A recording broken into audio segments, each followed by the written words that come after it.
Hello everybody and welcome back to my channel. It's Nicole. I just got out of the shower, so my hair is still wet. I'm kind of a mess, but I like to watch YouTube videos as I'm getting ready in the morning. And I was watching Sue in the restricted section, and she was talking about a read-a-thon that is happening this week. Let me put this down because I'm going to need my hands in a minute. It's one that I hadn't heard about, and it's actually starting today, September 3rd. It started at Saturday at midnight, and it goes until Friday at midnight, September 9th.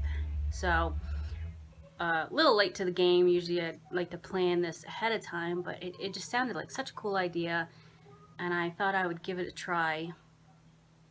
It is actually not her idea. The original video came from Charlotte, I believe, at Ramblings of an Elfpire. I just watched her video and subscribed to her channel. I thought that it was so different than like Booktube-A-Thon and other read-a-thons I've seen. It's the underhyped book read-a-thon. So there's no set challenges, there's no you have to read this many books or anything like that. It's mostly just reading books that are underhyped, whether maybe it's books that you had never heard about before, that are new to you, that maybe books that you're not seeing on YouTube talked about. Some people are going off of Goodreads, and maybe if they have under so many reviews, 500, whatever, they're gonna read those types of books. So it's very subjective and what you want to get out of it, I guess. So when I saw the video, I started thinking about it, and I knew exactly what I wanted to read. Not gonna have a lot of time, especially since it's mid-morning and I have other things planned today. I'm gonna have to do a lot of the reading over the weekend, but I thought I could at least get some of this done.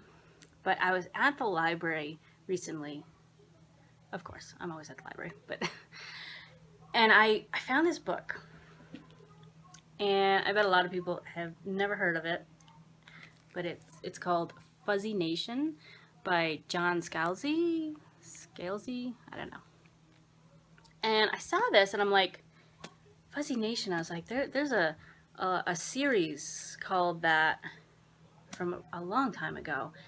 I was like, that name doesn't sound right, though. I was really confused. I was like, I can't remember the author's name, but that name was not ringing a bell, and I picked it up.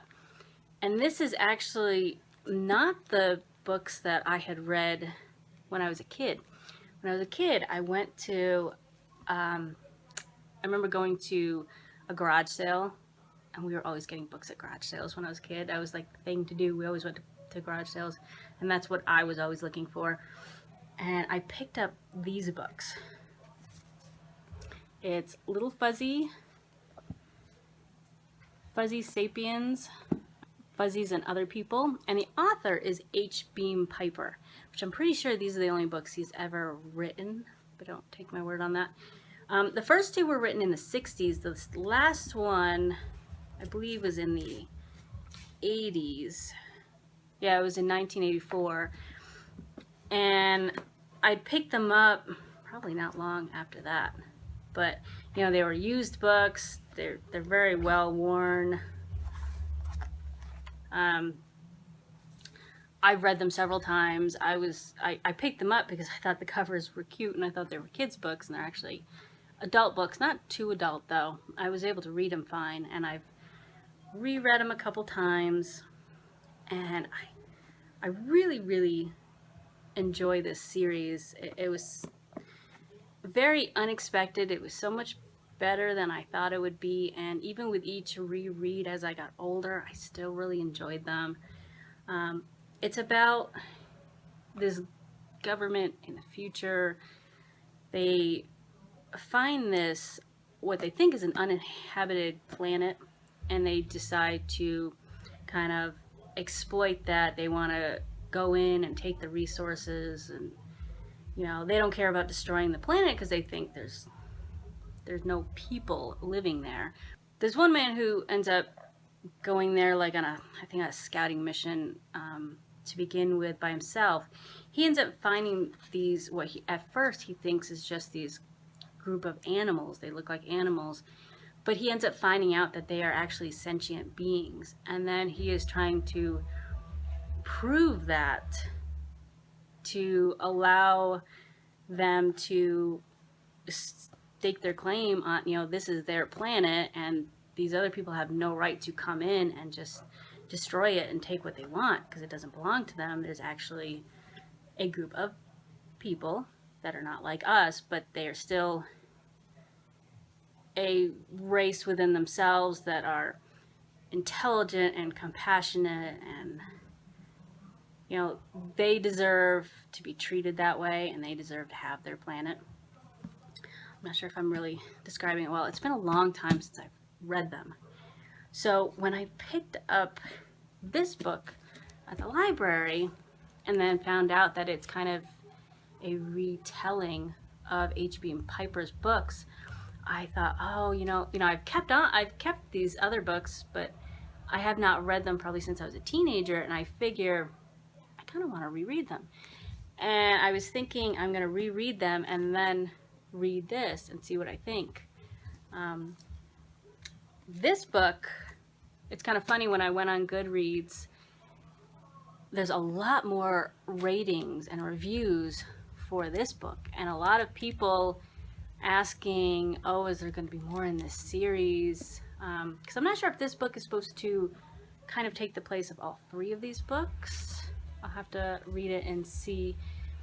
But, you know, a lot of people are excited about this book and want more out of it, and then you have all these other people commenting, well, you know, this was actually written by somebody else decades before this, and, you know, and nobody seems to know about the other books. You go on any of the reviews for them, and there's only a few thousand reviews, a lot less than this.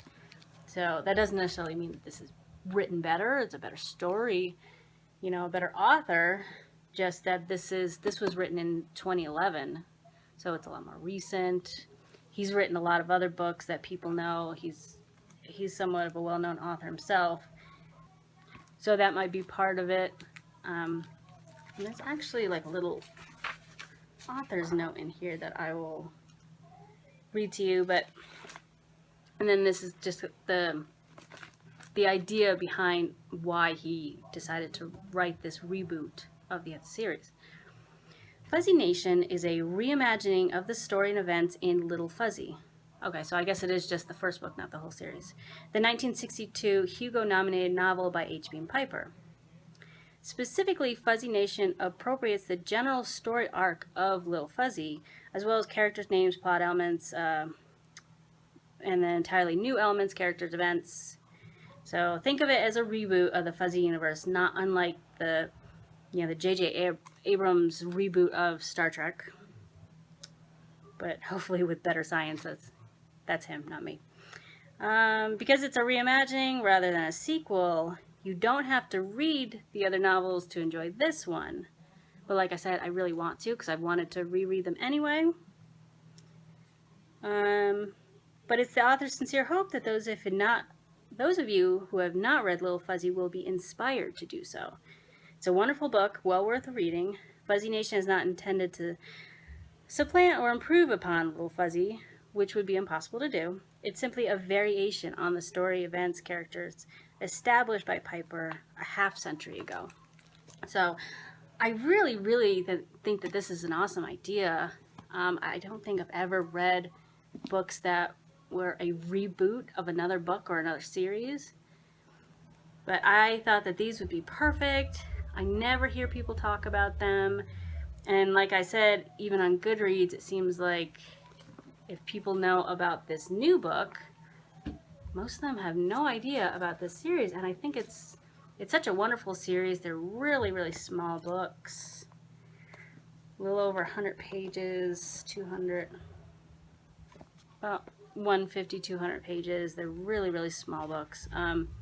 So hopefully I can get that done, and I would love to be able to compare all of those books together. But so I thought that I would make this video, throw this out there for those that maybe don't know about this read-a-thon, first of all, and anybody who's interested in science fiction but hasn't read or hasn't heard of these books, I think they are really awesome and very underhyped, and they deserve more attention. So that's one of the things I want to do with this channel, is to bring up books and authors that I don't see talked about, and hoping that they get a little bit more attention that they deserve.